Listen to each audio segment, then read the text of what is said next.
Journalist సంఘాలన్నీ కూడా ఖండించాయి. వెంటనే తక్షణమే విచారణ జరిపి దాడికి పాల్పడిన వారిపై చర్యలు తీసుకోవాలని కూడా కోరినట్టు తెలుస్తోంది. మరి మంత్రి పొన్నం ప్రభాకర్ గారు కూడా మన విజువల్స్ లో చూస్తున్నాం. ఆయన కూడా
మహా టీవీపై జరిగినటువంటి దాడి ప్రజాస్వామ్యం మీద జరిగిన దాడిగా భావిస్తోంది కాంగ్రెస్ పార్టీ.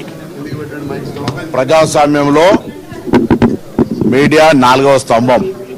తప్పకుండా తప్పును తప్పుగా ప్రజాస్వామ్య పద్ధతిలో ప్రజల ముందు ఉంచేటువంటి బాధ్యత కలిగినటువంటి ఈ వ్యవస్థలో తమకు వ్యక్తిగతంగా వ్యతిరేకంగా వార్తలు వస్తున్నాయని ట్విట్టు ద్వారా రెచ్చగొట్టి కార్యకర్తలను ఉసుకొల్పి దాడి చేయించడం అంటే వారి యొక్క రాజకీయ విలువలు ఏ విధంగా తగ్గిపోతా ఉన్నాయో స్పష్టమవుతా ఉంది. శాశ్వతం అధికారం ఎప్పుడు ఎవరికి కాదు.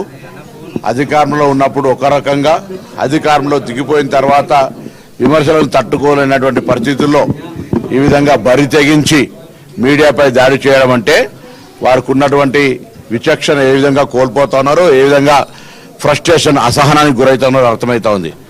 నేను హైదరాబాద్ జిల్లా ఇన్ఛార్జి మంత్రిగా ఇప్పుడే గౌరవ ముఖ్యమంత్రి గారితో కూడా మాట్లాడడం జరిగింది.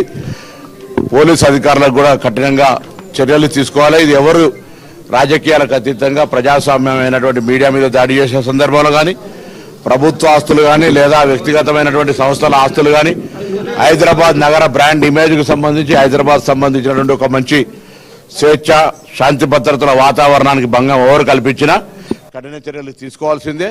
నేరుగా సీసీ కెమెరాల ఫుటేజీలు ఉన్నాయి. ప్రత్యక్షంగా వాళ్ళు కూడా కొన్ని టీవీలో లైవ్ చూపించడం చెప్తా ఉన్నారు. ఏమి జరిగినా ఇది ఒక కుట్రపూరితంగా ప్రణాళిక ప్రకారంగా నాయకులే రెచ్చగొట్టి కొంత భౌతిక దాడికి పాల్పడి భయాందోళన కలిగించేటువంటి వాతావరణం లోపల ఈరోజు ఈ కార్యక్రమం, ఈ వ్యవహారం జరిగింది. తప్పకుండా ప్రజాస్వామ్య పద్ధతిలో కాంగ్రెస్ పార్టీ, నేను, మా గౌరవ రాజ్యసభ సభ్యులు, అదేవిధంగా టెంపరస్ చైర్మన్ ఎమ్మెల్సీ వెంకట్ గారు, అనిల్ గారు, అందరం కూడా, మిగతా పార్టీ అంతా కూడా ఈ యొక్క సిబ్బందికి, వీరికి అందరికీ అండగా ఉంటుంది. జర్నలిజంకు, ప్రజాస్వామ్యానికి కాంగ్రెస్ పార్టీ ఎప్పుడు అండగా ఉంటుంది. అయితే ఈ దాడి పట్ల తప్పకుండా విచారణ జరుగుతోంది. ఇప్పటికే కొంతమంది దోషులను పట్టుకోవడం జరిగింది. మిగతా వాళ్ళందరూ కూడా తప్పకుండా చట్ట పరిధిలో చర్యలు తీసుకోబడతాయి. ఎవరు ఎక్కడ ఆందోళన చెందాల్సిన అవసరం లేదు. అంతా కూడా ఇటువంటి పరిస్థితులను ప్రభుత్వం నిశ్చితంగా కఠినంగా వ్యవహరించేటువంటి బాధ్యత తీసుకుంటుంది. మహా న్యూస్ పైన జరిగిన దాడిని మేమందరం కూడా సీరియస్గా ఖండిస్తున్నాం.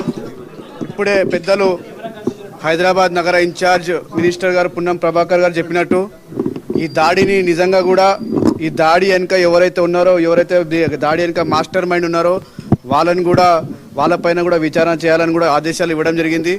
ఎవరైతే దాడికి వచ్చారో వాళ్ళందరూ ఫుటేజ్ సీసీ కెమెరాలో రికార్డే ఉన్నది. ఎవ్వరు కూడా ఎక్కడ తప్పించుకోవడానికి ప్రయత్నం చేసినా కూడా ఎక్కడ పోలేరు. వాళ్ళందరినీ కూడా తొందరలో పట్టుకొచ్చి అరెస్ట్ చేసి వాళ్ళకు తగిన శిక్ష కూడా ఇవ్వడానికి లా అండ్ ఆర్డర్ తరఫున కూడా వాళ్ళు రెడీగా ఉన్నారు. అదేవిధంగా డీసీపీ గారు ఆల్రెడీ ఇన్వెస్టిగేషన్ స్టార్ట్ చేశారు. ఒక 5-6 ఆల్రెడీ కూడా కస్టడీలో తీసుకున్నారని చెప్పడం జరిగింది. మరి ఇంపార్టెంట్ విషయం ఏంటిదంటే, ఇలాంటి జనరల్గా మన చాలా పొలిటికల్ పార్టీస్లలో ప్రతి విమర్శలు జరుగుతుంటాయి, కానీ మీడియా హౌజెస్ పైన ఇలాంటి ఇన్సిడెంట్ జరగడం నిజంగా కూడా చాలా బాధాకరణం. ఎందుకంటే ఇది ఒక ఇంటెన్షనల్గా చేసినట్టు ఉంది.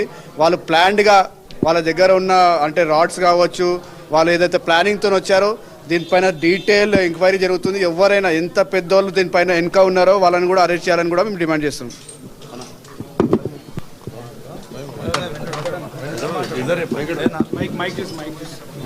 మైక్ చూసి